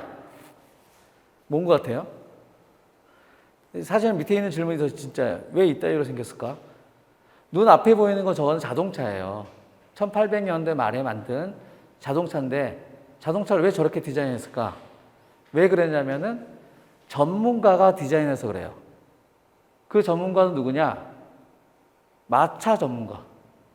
자동차라는 게 없는 상황에서 자동차를 디자인할 사람은 마차 전문가일 수밖에 없죠. 그러니까 마차의 어떤 컨셉을 가지고 자동차를 디자인하니 연기가 앞에서 막 여기서 막 나와도 맡으면서 가게 하는, 그리고 앞에서 운전하는 사람은 서 있고 주인은 앉아 있는 이런 구조를 생각할 수밖에 없는 거죠. 이거는 미래 기술에 대해서 지금의 관점으로 지금의 전문가가 판단한다는 게 얼마나 바보 같은 일인지를 보여주는 대표적인 사례입니다. 결국 자동차 이렇게 안 생기게 됐잖아요. 이럴 이유가 없었는데 현재의 지식, 현재의 상식이 미래의 예측에 전혀 도움이 안 되는 그런 상황들을 우리가 맞이하고 있거든요. 그러니까 시계 수리사가 없어질 거야. 희귀한 직업이 될 거야. 저는 확실히 아니라고 생각하는 게, 시계가 워낙 비싸고 사람들은 시계를 많이 차고 싶으니까 우리 어른들의 로망은 중국 가면 하나 사오는 거 있잖아요. 아저씨 롤렉스 있어요. 이렇게 해가지고 5만 원짜리 하나 사오잖아요. 그러면 5만 원짜리 사서 온 다음에 비행기를 내리면 서서 안 가잖아요. 비행기 내리는 순간 바늘이 떨어지거나 안 좋아지지. 그런데 요즘 중국의 단동에서는 거의 실제 제품하고 거의 비슷한, 구별이 어려운, 그리고 실제로 무브먼트라고 하는 핵심 부품까지 똑같이 카피한 되게 비싼 것들을 많이 만들어냅니다. 우리나라 돈으로 한 50만 원씩 하는 그런 것들이 굉장히 많이 팔리고 있고 많이 사고 있어요. 굉장히 어떤 언더그라운드 나쁜 문화이긴 하죠. 불법이니까.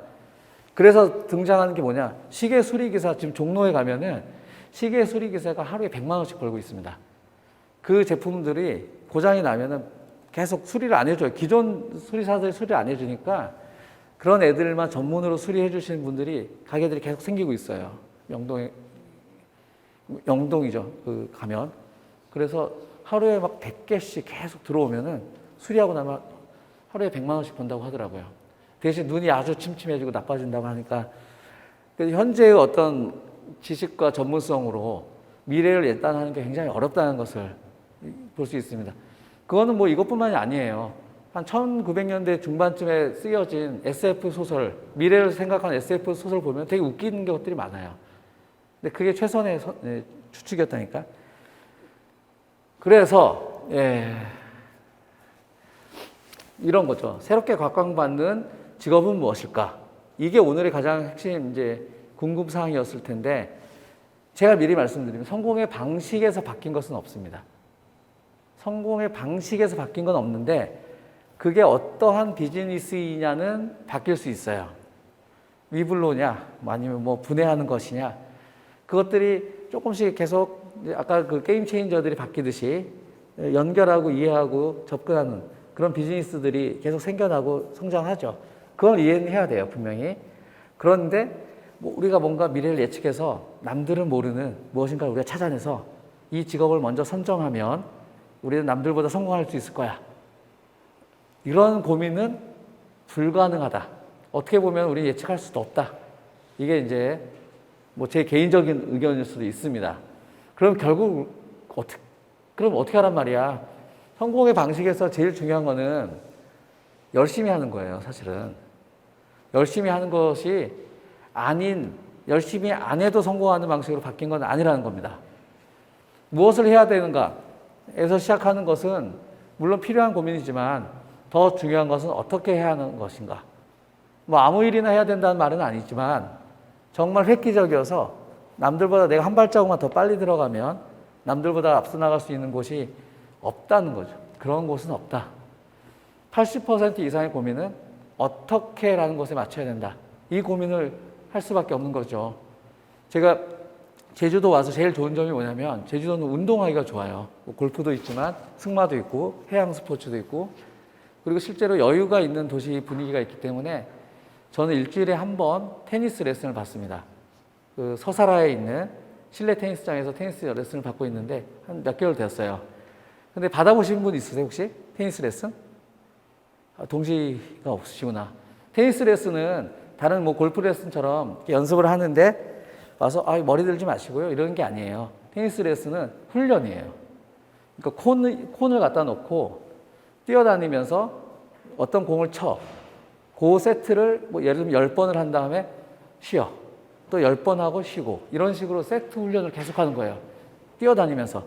그래서 30분, 일주일에 30분 정도 레슨을 받는데 한 세트 하고 나면은 저같이 체력이 나쁜 사람은 내장이 나올 것 같이 힘들어요. 너무 힘들어. 그래서 시계를 딱 보면 5분 지났어. 와, 시간 너무 안 간다. 그래서 30분을 하고 나면은 다리가 안 움직일 정도로 이제 완전히 녹초가 되거든요. 그러고 나서 제가 이제 그 코치님한테 물어보죠. 이거 지금 그 엘리트로 선수 되려고 하는 애들도 있죠. 많대요. 제주도에도 많이 있다고 하더라고요. 봉계동에서 많이 한다고 하더라고요. 그럼 걔네들은 하루에 얼마나 훈련 받아요? 물어보면 8시간 받죠. 8시간. 주말에는 안 받죠. 토요일은 받아요. 일주일에 6번 8시간을 받는 거예요. 그럼 걔네들이 이거 해요? 똑같이 한대요. 똑같이 더 하는 거지. 그래서 제가 항상 하는 말이 걔네들한테 가서 운동하지 말고 공부하라고. 너무 힘들다고.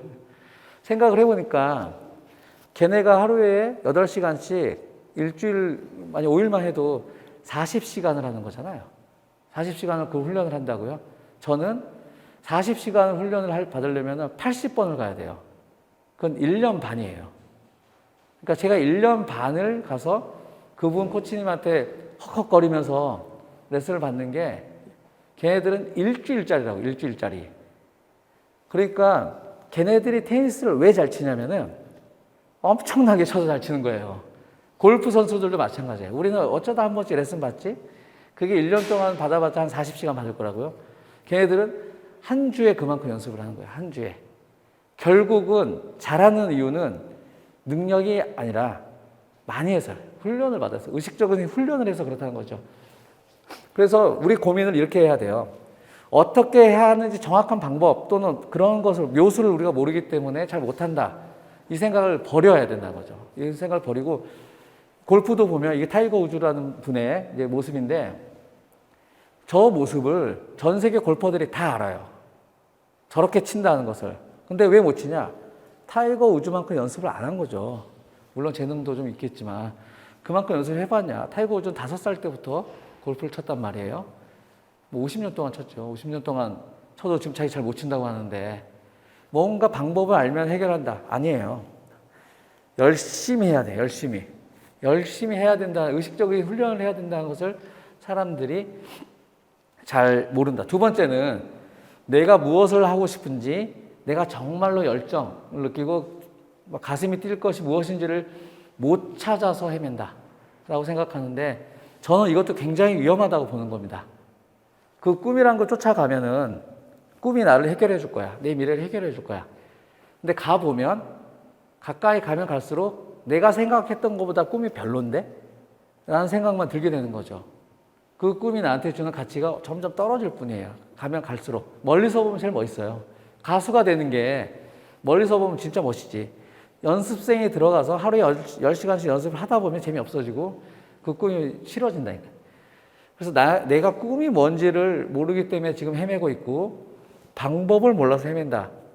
이 두 가지 생각을 하실 거면 차라리 그 시간에 아주 단순한 훈련을 시작하라는 거죠. 대표적인 게 뭐 프리젠테이션 강의하시는 분이지만 프리젠테이션, 커뮤니케이션, 의사소통 중요하다는 거 다 알잖아요, 솔직히. 그게 내 미래에 영향을 미칠 거라는 거 알지만 집에서 자기 녹화하면서 딕션 연습, 뭐 이거 파스처 연습 해본 사람 있나? 악수를 하는 모습을 연습해 본 사람이 있나요? 학교에서 학생들한테 나와서 발표를 시키면은 제일 못하는 게 뭐냐면 인사를 못해요, 인사를. 인사를 못합니다. 진짜로 인사를 안 해봤으니까. 안녕하십니까? 이렇게 해야 되나? 안녕하십니까? 하고 이렇게 인사해야 되나? 안 해봤으니까. 답이 있는 건 아니지만 어색하지 않으면 되거든요. 근데 그런 것들이 다 연습이고 훈련이에요. 테니스처럼. 그 많은 시간을 들여서 노력을 해야 되는데 아니야, 내가 아직 꿈을 못 찾았어. 찾으면 할 거야. 이렇게 생각하는 게 위험하다. 위험하다고 생각합니다. 그래서 나머지는 그 부분에 대해서 제가 좀 항상 고민하는 것들을 이렇게 좀 풀어서 쓰고 있는데 읽어보세요. 한번 읽어보시고 그래서 내가 뭔가 정말 마음이 동하고 정말 심장이 뛸 것 같은 것을 찾아야 돼. 아직 난 못 찾았지만 이라고 생각하는 것을 저는 열정 마인드라고 표현을 하고요. 그 정말 나한테 좋은 가치를 줄 일이 무엇인가. 근데 그게 아니라 내가 무엇을 얼마나 잘할 것인가, 능숙하게 잘할 것인가를 장인 마인드라고 표현을 한다면 저는 지금 필요한 건 장인 마인드라고 생각을 합니다. 그게 내가 옛날에 생각했던 일이 아닌데? 라는 뭐 고민, 그건 내가 정말 원하는 꿈이 아닌데 그 고민을 일단은 좀 버리자. 그러면서 이제 제 사례를 말씀을 드리면은 저는 지금 현재 인사조직 분야의 경영학과 교수로 있어요. 제 옛날 이야기를 하면은 제가 왜 여기 와 있지? 라는 생각을 할 수밖에 없어요. 뭐 좀 예를 들어 드리면 저는 90년대 초에 고등학교를 다녔어요. 전라도 여수에서 다녔거든요. 저는 그때 뭐가 제일 하고 싶었냐면은 만화가가 되고 싶었어요. 만화가. 왜냐하면 고등학교 생활이 너무 싫었어. 그런데 그때 당시에 인기가 있었던 게 뭐냐면 일본의 해적판 만화가 인기 있었어요. 슬램덩크, 드래곤볼 뭐 이런 것들, 북두신권. 걔네들이 이게 조그맣게 나왔거든요. 조그맣게. 번역도 좀 엉터리로. 이 조그마니까 좋은 점이 뭐냐면은 이게 주머니에 들어가요. 그래서 아침에 학교 등교할 때 700원을 주면은 조그만 거 하나 살 수 있습니다. 그래서 겨울에는 외투에다 이렇게 넣어서 들고 와서 쉬는 시간에 보고 또는 수업 시간에도 좀 보고 보는 데서 끝나는 게 아니라 공부가 너무 싫으니까 이거 보면서 따라 그려보기도 하고 그리다 보니까 옆에 있는 애들이 야, 너 잘 그린다. 너 만화 해라. 막 옆에서 계속 뽐뿌 넣는 거예요. 그래서 그런가?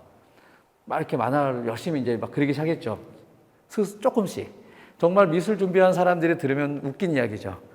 하루 종일 그림을 그리는 뭐 이런 게 아니라 난 수업 시간에 이렇게 끄적끄적 해본 거지. 근데 왠지 될 것 같은 느낌이 드는 거예요. 그래서 고3 때 선생님한테 물어봅니다. 선생님이 이제 어느 학교 쓸래? 라고 이제 물어볼 때 저는 만화가가 되고 싶은데요. 그러니까 아, 넌 미대는 못 가잖아, 이놈아. 이제 혼을 내는 거지. 그럼 어디를 가지? 그때 이제 비슷한 과가 뭐였냐면 미학과? 고고 미술학과? 뭐 이런 이야기를 하는 거예요. 그러니까 선생님도 모르는 거지. 만화를 그리는 게 뭔지. 그래서 알아보니까 그런데 아니고 거기 뭐 철학과 같은 데인데요. 그래서 선생님 그러면 제가 알아서 할 테니까 공부를 제일 안 해도 되는 과를 하나 찍어 주십시오. 그러니까 그럼 경영학과지. 경영학과 가면 공부 안 해도 됩니까? 안 해도 돼. 애들 다 공부 안 해. 그래서 그 선생님 모르시는 이야기였던 거죠. 경영학과 갔어요. 그래서 제일 먼저 뭐 했냐. 만화가 되려고 노력을 했죠. 그래서 만화에 끼었어요. 바운더리에. 근데 당시에 저랑 나이가 같은 사람 중에 이명진이라는 친구가 있었는데 만화 이름에 어쩐지 좋은 일이 생길 것 같은 저녁이라는 만화를 썼고 라그나로크라는 만화를 썼어요. 연재 만화로. 굉장히 유명해졌어요. 그런데 그 친구랑 한 1년 정도 같이 숙식하면서 생활을 해보니 제가 아무것도 준비가 안 돼 있는 거예요. 그림도 그렇고 뭐 아무것도 스토리도 없고 진정성도 없고 그냥 공부하기 싫어가지고 만화가 되겠다라는 생각을 갖고 온 거라는 거죠. 그래서 그만뒀어요. 그만두고 다시 학교로 왔어. 그 다음에 이제는 졸업하고 해야 될 일이 필요하니까 회계사 공부를 시작합니다. 회계사 학원 다니면서 회계사 공부를 시작했는데 이제 졸업할 때가 돼버린 거예요. 그래서 그냥 졸업하고 회계사 공부하면 조금 뭐랄까 백수된 느낌이니까 대학원을 진학을 했거든요. 대학원을 일단 시험을 썼어요. 그래서 정만 걸어놓고 공부하려고 했는데 대학원 시험에 가서 면접을 볼 때 교수님들이 면접을 하잖아요. 그 교수님 중 한 분이 지금 수업 듣고 있는 그 교수님이 앉아 계시더라고요. 그때 이제 조직 구조론이라는 걸 가리키는 박원우 교수님인데 박원우 교수님이 이제 내가 수업을 듣는 사람이니까 학생이니까 알죠. 자네 맞네? 자네는 무슨 과목이 제일 중요하다고 생각하는가? 이렇게 물어보는 거예요. 그래서 저는 조직이 제일 중요합니다. 왜 그렇게 대답했냐? 교수님이 가르치는 거니까 지금. 그래서 왜 조직이 제일 중요한데 뭐 조직이 없으면 회사가 안 돌아가죠. 이렇게 이야기를 했던 거죠. 그래서 그 다음날 합격을 하고 교수님이 불러서 그 방에서 조교를 하기 시작했어요. 저는 회계사 공부를 해야 되는데 조직 교수님이 와서 조교하라고 한 거죠. 근데 와서 해보니까 재밌었어요. 왜냐하면 그동안 안 해봤던 거니까. 그래서 회계사 시험 다 때려치고 거기서 계속 있었습니다. 그리고 졸업을 하고 그거랑 관련된 인사조직 관련된 일을 하기 시작했어요. 그리고 여기까지 와 있습니다.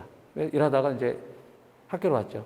제가 여기 와 있는데 제 꿈과 열정이 저한테 어떤 도움을 줬는지 저는 스스로 아무런 도움을 준 적이 없다라고 생각을 해요. 그냥 나는 어떤 우연한 기회에 어딘가를 가서 좀 내가 하니까 이게 좀 잘 되네? 나 이거 잘하네? 그런 느낌이 들었던 적만 있는 거예요. 그래서 열정을 쫓는 마인드, 뭐 열정이 있으면 좋긴 한데 내가 아직 꿈이 없어, 꿈을 못 찾았어 라고 생각하지 말자라는 게 일단 제 결론이고요. 미국에서 이런 말들이 있어요. Tapes don't lie. 실력은 드러난다는 거예요. 실력은 속일 수 없다. 근데 실력은 항상 훈련을 해야 된다는 거죠. 예. 마지막으로. 근데 지금 훈련하라고 그랬잖아요. 여러분 훈련 안 하잖아요. 저도 안 해봤어요. 저도 그 외국계 컨설팅 펌을 좀 오래 다녔는데 어쩌다 보니 다니게 됐어요. 제일 제가 못했던 핸디캡이 뭐냐면 영어를 잘 못해요. 영어를 공부를 해본 적이 없으니까. 시험만 봤지. 그래서 제일 좀 악몽 같은 시간이 어떤 시간이냐면 전화로 외국인이 전화 올 때예요. 가끔씩 클라이언트도 아니면 뭐 높은 사람이 전화로 영어로 이렇게 걸어오거든요. 그러면은 인생의 위기가 오죠. 아, 큰일 났다. 그래서 항상 이 위기 대처 어떻게 하냐? 운전 중입니다. 다시 전화 드릴게요. 그리고 이메일 보내. 이메일은 쓸 수 있잖아요. 그렇게 합니다. 근데 내가 그렇게 하면서도 그런 위기를 항상 겪어오면서도 집에서 영어 공부를 해본 적은 없는 것 같아요. 그냥 위기 모면을 해왔지. 근데 여러분도 저랑 비슷하지 않나 싶어요. 영어 중요하다는 거 알죠? 앞으로 우리는 영어를 많이 써야 되는 상황. 그리고 영어를 잘하면은 훨씬 앞서 나갈 수 있는 것도 알지만 남는 시간에 우리가 유튜브를 보고 넷플릭스를 보지 영어 연습을 하진 않잖아요. 근데 그렇게까지 살아야 되냐? 꼭 그렇게까지 살아야 되냐? 남들은 쉽게 사는 사람들 많은데 남들 넷플릭스 보다가 내가 영어 연습해야 되냐? 그 이야기 할 수 있습니다. 왜 나를 스트레스를 몰아가냐? 그런데 이 이야기에 대해서는 이탈리아 출신이고 그 자동차 운전했던 유명한 사람이에요. F1 레이싱에서 우승을 했던 사람인데 마리오 안드레티라는 사람이 이런 이야기를 합니다. 네가 스트레스 없이 뭔가 좀 평온하게 느껴지면 너는 엑셀을 밟고 있는 게 아니야. 너가 뭔가 앞으로 뛰어쳐 나가기 위해서 엑셀을 밟고 있다면 불안하다는 거야. 스트레스 받고 불안하고 잘못되면 어떡하지? 이 마음 상태가 이렇게 와 있으면은 뭔가 초조하고 그 상태는 열심히 달리고 있는 거야. 그런데 평안해. 아, 좋다. 이러면은 안 달리고 있는 거야. 서행하고 있는 거. 근데 서행할 거냐? 그 이야기입니다. 서행할 거냐? 쉽게 사는 거 있죠. 쉽게 살면서 서행할 수 있지만 여러분이 정말로 더 멀리 가고 싶고 풀악셀링을 하고 싶다면 불안할 수밖에 없습니다. 하기 싫고. 그래서 내가 지금 어떤 꿈을 향해 달려야 될지 만약에 확실하지 않다면 할 수 있는 훈련을 하시라는 겁니다. 영어 연습하고 말하고 또 공부도 뭐 좀 하고 그러고 이제 본인을 스트레스 상황으로 몰고 가면 누구보다 좀 빠르게 달리고 있지 않을까. 뭐 여러분이 원했던 답은 아닐 수 있는데 그랜드 마스터는 결국 훈련에서 나온다 라는 아주 너무 자명한 진실을 다시 말할 수밖에 없네요. 1시간 반 동안 주말에 수고하셨습니다. 감사합니다.